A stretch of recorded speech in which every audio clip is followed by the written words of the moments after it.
प्रिय दर्शकों, स्वागत है आपका ज्योतिष की सभा में। चर्चा करेंगे कि कुंडली के अंदर राजयोग कैसे बनते हैं। राजयोगों का सीधा सा संबंध है। जैसे कि कुंडली में राजयोग स्पष्ट खुद ही दिखाई देता है। जैसे कि कुछ विशेष योग हैं, 4 या 4 से ऊपर ग्रह हों तो व्यक्ति का विशेष राजयोग होना ही है, वो कुंडली में कहीं पर भी हो। आपका धन का भाव अच्छा हो, आय का भाव अच्छा हो, व्यय का भाव बुरा हो, और जो चतुर्थ स्थान है उसका अच्छा होना विशेष योग प्रभाव रखता है। आपकी कुंडली के अंदर परिवर्तन योग हो, परिवर्तन योग यानी कि जिस स्थान में ग्रह बैठा है उसका स्वामी सामने वाले जिस भी स्थान में बैठा है उसका स्वामी वहीं पर बैठा हो जहां से वो गया था। तो यानी ग्रह यहां से भी वहां को जा रहा है और वहां से भी यहां को जा रहा है, इसे कहते हैं परिवर्तन योग। जैसे धन और आय का परिवर्तन योग यदि बन जाए तो बहुत बड़ी बात है। लगन और किसी भी इसका जहां भी बनेगा वो विशेष चमत्कार करेगा। तो दोस्तों, ये बेसिक तरीका होता है राजयोग को कुंडली के अंदर देखने का। इसके अलावा राजयोग और भी कई तरीके से और कई तरह के हो सकते हैं, जैसे कि पारिजात योग, वेशी योग, पंच महापुरुष योग, बहुत सारे योग हैं। रूचक योग, मालव्य योग, शाशी योग, हंस योग, बहुत सारे योग हैं। तो इन योगों में फिर एक चीज़ और भी देखनी ज़रूरी है। राजयोग तो कुंडली में है, अगर कोई बुरा योग बीच में आ गया तो वो राजयोग के प्रभाव को कम कर देगा। जैसे कि केमद्रुम योग।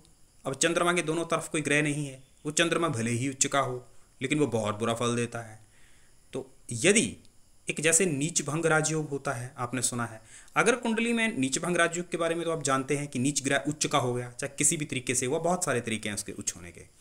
लेकिन अगर कहीं उच्च का ग्रह आगे चल के नीच हो गया, उच्च का ग्रह जिस राशि में बैठा है वह आगे चल के उस राशि का जो स्वामी है जिसकी वजह से वह नीच है, अगर जो जिसकी वजह से वो उच्च है उस राशि का स्वामी यदि नीच हो गया तो वो उच्च भंग बन जाएगा कि उच्च ग्रह नीच हो गया, उसका स्वामी ग्रह। क्योंकि जो उच्च था वो उसकी शक्ति के कारण उच्च था, जिस राशि में वह स्थित था। अब वो दूसरी राशि में वहां गया जहां पे नीच ग्रह स्थित है, तो और वो स्वामी है उस ग्रह का जहां से वो उच्च था, तो वो नीच हो जाएगा और ज़्यादा उसे बहुत ज़्यादा डाउन कर देगा उसे, उस उच्च ग्रह को। उसे कहते हैं उच्च भंग राजयोग। यानी कि जो भगवान राम की कुंडली में उच्च भंग राजयोग पाया जाता है। अगर आप कमेंट सेक्शन में लिख के बताएं यदि आप चाहते हैं भगवान राम की कुंडली पर चर्चा करना कि कैसे पाया जाता है, आपको पूरी कुंडली हम विश्लेषण करके बताएंगे। राम भगवान की कुंडली में जब कैकेयी ने वो कहा था वो उच्च भंग राजयोग है, अचानक से उसका दिमाग घूमा मंथरा का और उन्हें राजा बनते बनते एक वनवास दे दिया गया। वे राजा बनने जा रहे हैं, बड़ी बड़ी बातें हैं, आज तक राम राज्य की चर्चा की जाती है, कामना की जाती है, लेकिन अचानक से उन्हें वनवास हो गया। तो वो था उच्च भंग राजयोग।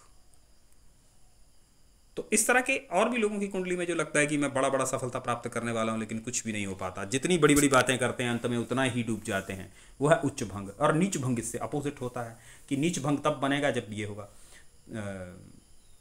तो इस तरह से दोस्तों कुंडली को विवेचना चाहिए कि राजयोग किस तरह से बनते हैं, लेकिन साथ में ध्यान ये भी रखना बहुत जरूरी होता है कि नीच और बुरे ग्रहों के प्रभाव कैसे हैं।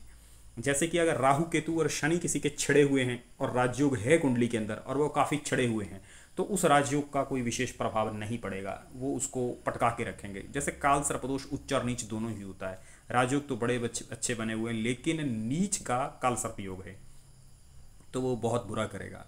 अच्छा, बाकी कुंडली अब काल सर्प योग बहुत शक्तिशाली चीज़ होती है। अब बाकी ग्रह तो बहुत अच्छे हैं लेकिन जो काल सर्प योग है वो उच्च का है, बाकी नॉर्मल है कुंडली, तो वो बहुत ज़्यादा शक्तिशाली और प्रभावशाली हो जाएगा। जैसे कि रजनीकांत की कुंडली को देखिए, इंदिरा गांधी की कुंडली को देखिए, बहुत सारे लोगों की कुंडली में बाकी ग्रह नॉर्मल होते हुए भी जब ये काल सर्प योग उच्च का हो गया तो उसमें बहुत तगड़ा फल देता है, क्योंकि वो यहाँ पे राहु भी उच्च है और शनि भी केतु भी उच्च है। आप चाहेंगे तो राहु केतु और शनि के इस काल सर्प योग के ऊपर विशेष वीडियो भी तैयार करेंगे, कमेंट सेक्शन में लिख कर बताएं।